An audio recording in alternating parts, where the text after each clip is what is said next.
ಇನ್ನು ಹಲ್ಲೆ ಮಾಡಿದಿರೋ ಹಸು ಇದು, ಇನ್ನು ಹಲ್ಲೆ ಆಗಿಲ್ಲ. दूध 18 लीटर बिल्कुल नापने वाला है। खीरी मोदी है 20 महीने की।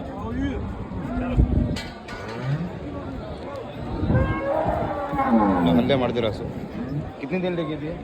ब्याई हुई है, ब्याई है, बची है पीछे और बछड़ी नीचे भी ಕರು ಹಾಕಿದೆ ನೋಡಿ. ಹೆಣ್ಗರು 2 ಹಲ್ಲಲ್ಲಿದೆ, ಕ್ವಾಲಿಟಿ ಇದೆ ಹಸು. ಇನ್ನು ಹಲ್ಲೆ ಮಾಡಿಲ್ಲ ಹಸು ಇದು, ಹಲ್ಲಲ್ಲ, ಒಂದು ಹಲ್ಲು ಮಾಡಿಲ್ಲ. ಭಾಳ ಚೆನ್ನಾಗಿದೆ ಬ್ರೀಡು.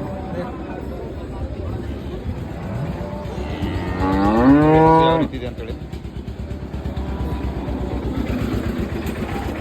ಹೆಣ್ಗರು ಇದ್ರ ಜೊತೆಗೆ